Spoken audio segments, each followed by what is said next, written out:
Well, what is going on, everyone? Welcome back to Kitchen Table TCG for more Everfest spoiler, looking at just conversations about spoiler season.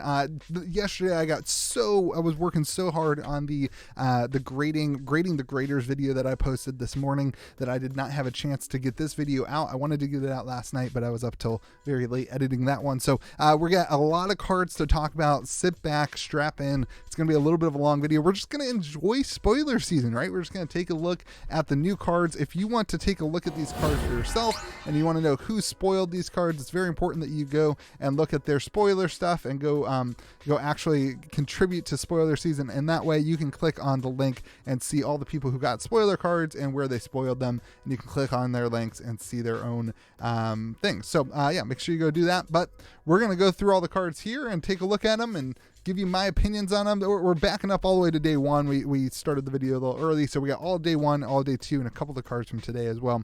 We got Bingo here, which is super good.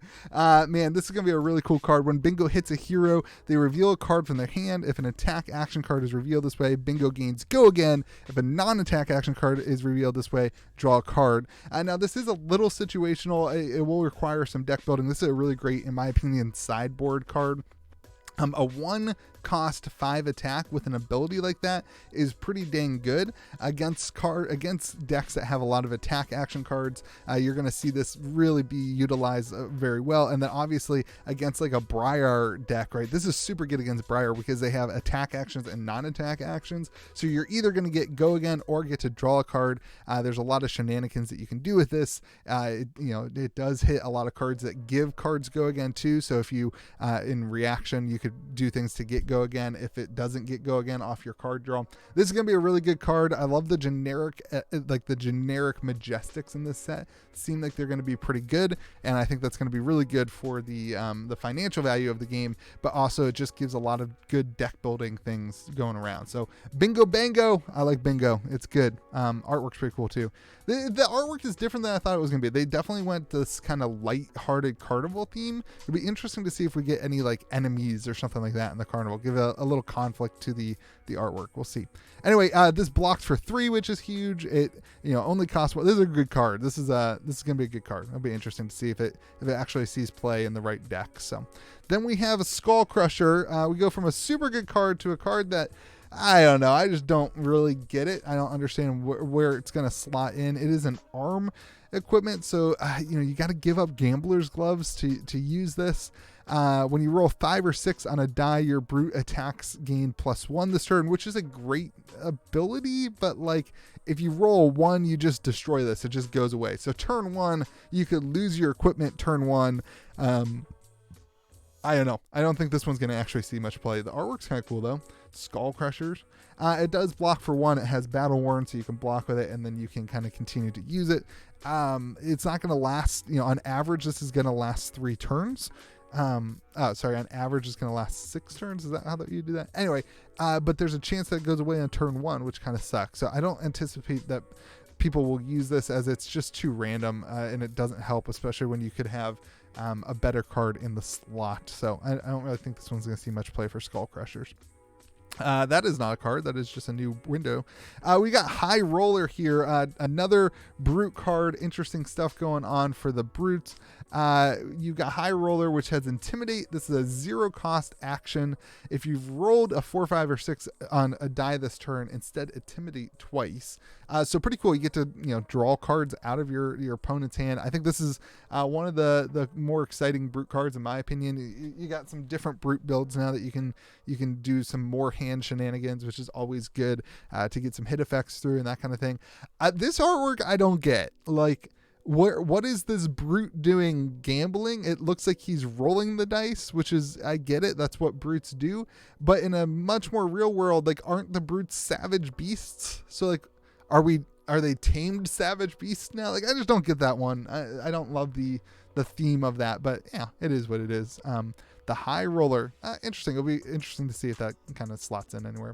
Spring Tidings, we've got a Benji Specialization, which a lot of people have been really, really wanting. A lot of people have been really looking forward to having. This is a 0 cost ninja attack ninja attack action that deals 2 damage. It has go again and it blocks for 3.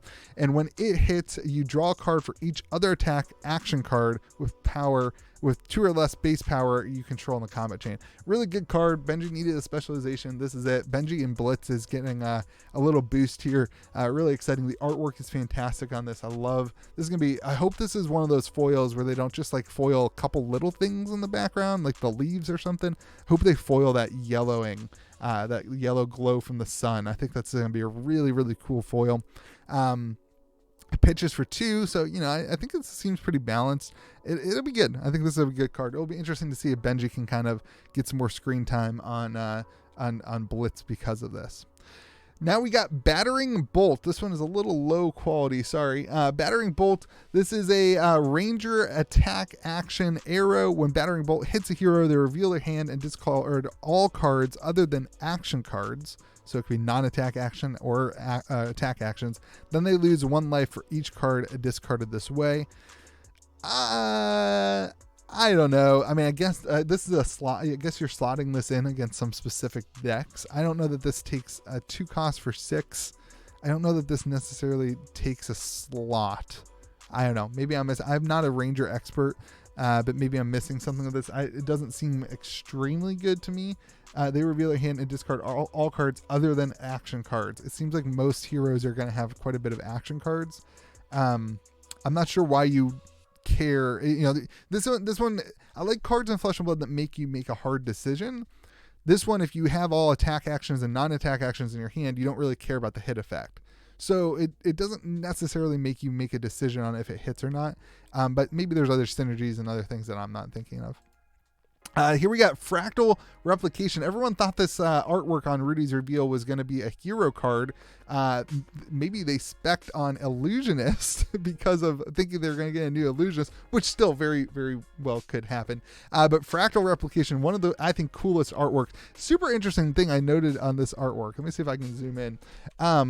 Look, her eyes are open here on the, can you see my mouse? On this side, her eye is open and her eyes they're closed. And it's really interesting to see that. Like her eyes are open here, but they appear to be closed here. I don't know. Super interesting. That's just something I noticed. When you play or defend with Fractal Replication, it gains the abilities and effects of all Illusionist attack action cards on the combat chain. This is a huge card. Its power is equal to the greatest base power amongst Illusionist attack action cards, and its defense is equal to the base power. So this is a really, really strong card. This will, I think this will be slotted into Prism and all the, most of the other stuff.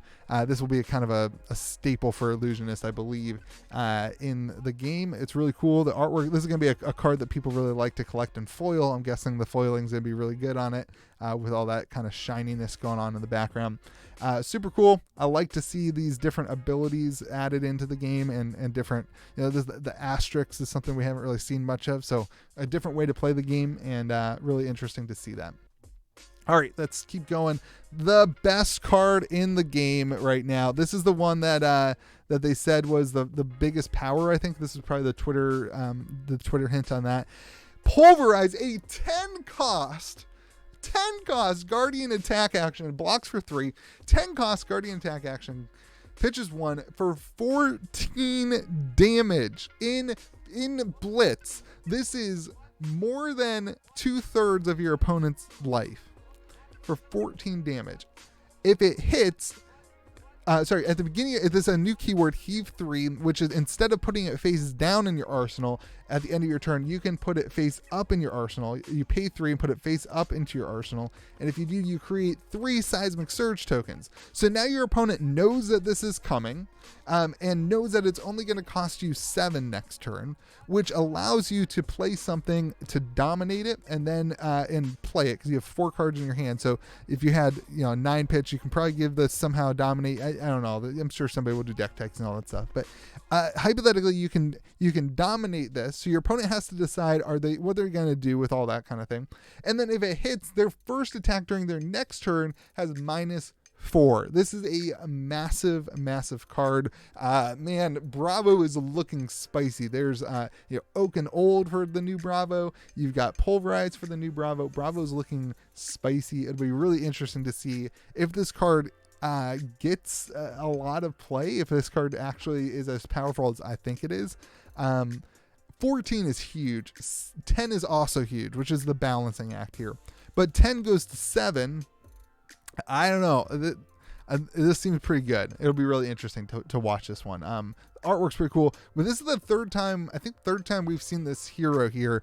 I'm wondering if we see this as the legendary hero, or if we won't see this until we go back to like Wraith. But there is some lore about the Guardians in Aria, and this is obviously it's a Guardian. I think this could be one of the legendary Guardians, and he's got the you see he's got this light in the background.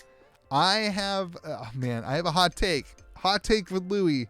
We're gonna see a light Guardian legendary card here. That's my hot take. Light Guardian legendary. That's my hot take. All right, I'm just gonna leave that there. Looks like soul, some power of soul in the background, and there is some lore on that I haven't looked into recently, but there's some lore on the Guardians of Wraith and the creation of the world and the protectors, and now they're coming back. They're waking from their slumber. There's a lot of things to talk about. I think we get a light Guardian eventually that has some power. Maybe the legendary from this set, although I do think the legendary hero is probably going to be carnival themed, and this is not carnival themed, so I'll probably be wrong. Anyway, Helm of the Sharp Eye. We have our warrior fans. We've got the warrior card here, Helm of the Sharp Eye. This is a you destroy it. This is let me get this set up so I can actually read it. You've got the boom, that's what I want. This is a helmet equipment head, so it would take up some of your slots there. Destroy Helm of Sharp Eye. Banish the top card of your deck. So you pay 1, you destroy this. You may play it this combat chain. It's an attack reaction. Activate this ability only if you control a weapon with power greater than twice its base power. So I think this is going to be like Bolton Axes. Maybe this is Bolton Axes. That's kind of where this slots in, probably, unless we get some other equipment. We actually did get another weapon that looks like it might be pretty good for this. Anyway, pretty cool card. You got to destroy it. You get 1 free card. It's kind of random. It's the card on the top of your deck, unless you've kind of set up something. I don't know. I'm guessing that this is not going to be as powerful as it kind of appears to be. I don't know. I just don't. I don't know. I'm not a professional warrior player either, but I'm not super stoked on this one, to be honest with you. The artwork was cool, and cold foil is going to look really, really, really super cool. All right, in the swing, talk about warrior cards here.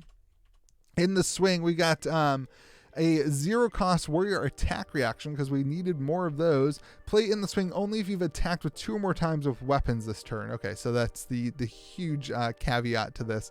And target weapon attack gains +3 with an attack reaction. Interesting. I love that it's a common. Maybe we can get some commoner action going on. Kasai, there's some ways to swing 3 times with Centauri Sabers, so that would be pretty good, but I don't know if you can do it currently with having this and being able to play this card too with cards in hand and all that stuff. Probably not going to see a ton. I think that's kind of only if you've attacked with 2 or more times. Oh, so you could use this on your second weapon attack, right? Only if you've attacked, so you're responding, you've already attacked. Oh, this is good. Never mind, cancel that. This is really good. You can play this with your second weapon attack. This is a good card. This is going to see a lot of play. Kasai is going to love this. Give me that Kasai. I love Kasai. Awesome. This is going in the Kasai deck. This is going to be really good in Kasai. And I love Commoner too. I think this sees some play in Commoner as well. Even with Dorinthia. There's a lot of cool stuff. This might be my favorite common leading up. We might have to do a deck tech on some Commoner warrior decks to see how this slots in. All right. Kraken's Aether Vein? Yeah. Man, once per turn instant deal. This is a wizard staff, a 2-handed wizard staff. You pay 3, once per turn instant, deal 1 arcane damage to target opposing hero. Draw a card for each arcane damage dealt this way. So this is card draw on a stick, which is super powerful. Steve Argyle, look, you got a little Kraken in the background. Really good artwork, really cool. So here's the thing about this. You can pump your next arcane damage that you deal, so you can actually draw multiple cards off of this. Is my understanding of how this will end up working. And you can kind of preemptively pump arcane damage. So this is going to be super powerful. It'll be really interesting to see, is it more powerful than Crucible of Aetherwind, Aetherweave, whatever it is, whatever the one is called. It'll be super interesting to see where this slots in. I know a lot of people who are excited for Kano with this. It's going to be interesting. I think the community doesn't fully grasp Kano, so there's a lot of like blah, blah, blah, and a lot coming from my mouth right now too. The people who love Wizard that I know, the people who love Kano are really excited to deck brew with this and to try to figure this one out and hop in. So it would be really cool to see what they come up with. I can promise you it will not be what I come up with, but I do think there's some shenanigans that can happen as a result of this card. All right, now we got our Talismans, and so the talisman keyword in the card has been kind of interesting. Let's see what the talisman balance is going to be. Go again. It's a generic item. At the beginning of your end phase, if you have less cards in arsenal than an opposing hero, destroy this and put the top card of your deck into an empty arsenal zone you control. Oh, cool. So maybe there's going to be some utilization of this with Azalea, or not with Azalea, with Lexi and the multiple arsenal slots and that kind of thing. As this would really, really benefit for Ranger. Really cool to see this one. It'll be interesting to see if these talismans and the other kind of token type things are going to be in the carnival slot, if that's all the carnival slot's going to be, or if the carnival slot's going to be the generic items and the generic stuff. I'm really curious to see what the carnival slot is, and I cannot wait to have that conversation whenever we get to do that. All in all, it's going to be interesting to see. I tend to think that these talismans are going to be a little bit underpowered and not super utilized, but we'll see. Same with the potions. Potion of Deja Vu. The artwork is phenomenal on this. I hope that this is a playmat. Destroy Potion of Deja Vu. Put all cards from your pitch zone on top of your deck in any order. Wow. So you can pitch. You don't have to pitch stack when you're pitching. So you can pitch cards and get them back next turn. That's pretty cool. Man, does this slot in with the new Bravo a little bit somehow? Where you're doing the new Bravo and you have to have a card in your hand, you pitch it, and then the next turn you have it in your hand again.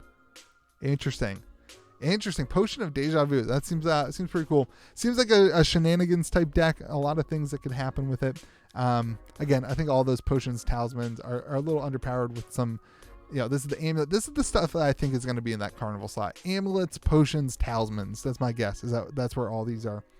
All in cold foil. Maybe double chance at getting a cold foil or something. Destroy Amulet of Echoes. Target hero discards 2 cards. Active if you play 2 or more cards with the same name this turn. Yeah, this is never going to get played. Yeah, this is no good. It's just too situational. When are you going to have played 2 or more cards with the same name? It's just not. It's not reliable enough, I don't think, to see much play. Amulet of Echoes. 100 Wins. I believe this was Kuganya Gaming's spoiler. Huge fan of Kuganya Gaming and his channel. 100 Wins is a ninja combo. If 100 Wins was the last attack combat chain, this attack gains +1 for each other card named 100 Wins you control at the end of a combat chain. Interesting. So if you have multiple of these, they just kind of stack on top of each other. Oh, and that's where this Amulet of Echoes comes in, maybe? Interesting. Very, very unique. Go again, obviously +3. That's a pretty strong ninja. What's the other one he got? And then Winds of Eternity. If 100 Wins was the last attack, Winds of Eternity gets +2. And when it hits, shuffle all cards with name 100 wins in your... Oh, that's sweet. In your own combat chain into your deck. That's really cool. Okay. So you kind of constantly utilize the same... It gives some consistency to this ninja combo line, that you're not wasting your combo cards, not going in your graveyard. Pretty strong, pretty awesome. I love that it's not specialized to any talent system or anything like that. That all the heroes can use, all the ninja heroes can use it. I think some spicy brewing is going to happen for ninjas for sure. Pretty cool. Signal Jammer. Enters the arena with a steam counter on it. This is a Mechanologist item for 0. At the beginning of your action phase, destroy unless you remove a steam counter from it. Each hero can't play more than 1 non-attack action card each. Oh, wow. That's huge. That kind of shuts down a lot of things. Can't play more than 1 So what needs more than 1 non-attack action? Non-attack action. I can't think of anything. Maybe some warrior stuff? Anyway, Signal Jammer, pretty good. Maybe situational, though. I don't know why you choose this over some of the other items, other than like situational sideboarding. Like even Briar, as long as you get to play the one attack action, you can still use Rosetta Thorn, and they've kind of nerfed that with the anyway. Signal Jammer seems. I might be missing something. Mechanologist is not my expertise either, but seems pretty cool. Yeah, we'll see. Disillusion Sphere. Okay, there's one of these that was a specialization. Enters the battlefield with steam counters on it. At the beginning of your action phase, destroy unless you remove a steam counter. Whenever your hero would be dealt exactly 1 damage, prevented. Whew. Your hero. Okay, so against a ninja, that's really great. That's really good against Katsu, and they just seem situational. I guess that's what they're going with. The Mechanologist brings whatever kind of item they want to the battlefield against the hero that they're playing. So like the Mechanologist will have a sideboard, and against ninja they would run this to prevent like Harmonized Kodachi, and against this one maybe it's against Briar or Warrior or whatever it is with the non-attack actions. Interesting. I like it. Kind of fun. Spicy little like sideboarding action going on for Mechanologist, unless I'm missing something. I don't know. Now we have Vexing Quillhand. We have a Runeblade. Runeblade stuff. Everybody brace yourself. Create 2 reenchant tokens by destroying it and go again. Arcane Barrier 1. Majestic. Seems pretty good. I like the Arcane Barrier 1 on that. That seems like you could utilize that. It seems like this is a pretty good like replacement for like some of the null rune stuff that you may need to run. This would replace Grasp the Arknight in slot. Ugh. I guess in more aggro decks it might be better than Grasp the Arknight. This might be a good card. I think in the more aggro decks, having those 2 early Runechant tokens as opposed to having to create them with Grasp would be pretty good. But you can't block with this. But you have Arcane Barrier with this. This is going to be maybe a replacement for Grasp. Does Grasp the Arknight have Arcane? It does not. This is a good replacement for Grasp the Arknight in like matchups that you need Arcane Barrier. That's probably where you utilize this. Really cool. I like the artwork. Cold foil on this is going to be fantastic. You're going to see all the cold foiling going on the hand and the quill and the whatever. Stoked on this card. I like Runeblade, so stoked on it. Oath of Steel. We got 2 more, everyone. Oath of Steel. Whenever an attack with a weapon this turn, put a 1+1 counter on it. Beginning of your end phase, remove all +1 counters from weapons you control. So more synergy boosting your weapons. This is just an action with go again. Blocks for 3. Man, I'm telling you, Kasai for Blitz is getting some pumping. I like it. I think Kasai is going to have some good cards going. I know Dorinthia is better, whatever, blah, blah, blah. I think Kasai has some options here. Kasai has got some real options. All right, Crown of Reflection, an Illusionist helmet. This is another Majestic here. Destroy it. Destroy target Illusionist aura you control. If you do, you may put an Illusionist aura from your hand onto the arena with a cost less than or equal. Activate only during your action phase with Arcane Barrier 1. Interesting. So you're just cycling out different things. So I wonder, can you do this only during your action phase? Okay, so the instant thing is you can't do this on your opponent's turn. Yeah, seems interesting. Seems like another one of those things that's kind of situational, maybe a little bit. I'm trying to think of what would replace this. I don't think you replace Crown of, what is the what's the card called? Crown of Halo of Illumination is really used in the current Illusionist decks. I'm not sure that this replaces Halo of Illumination. Yeah, I don't know. Maybe. We'll see. I don't know. I don't play Illusionist either. So, I've seen a lot of it played, but I'm not sure that this is going to be best in slot. It's really interesting when you're building these decks to think about, what are you sacrificing? I think a lot of these cards recently have been very situational. I do love that we're seeing a lot of generic and wide class reach. Like the Illusionist is not, this does not have a talent system to it. Mechanologist, there's no talent. Ninja, it's all usable for all the heroes, which is super good. So Anyway, that's spoiler season so far, everyone. Hope you guys are enjoying these videos. Let me know what you think in the comment section about all the stuff and the things. Hope you have yourself a fantastic day. Remember to be kind to the people around you, and we'll see you again next video.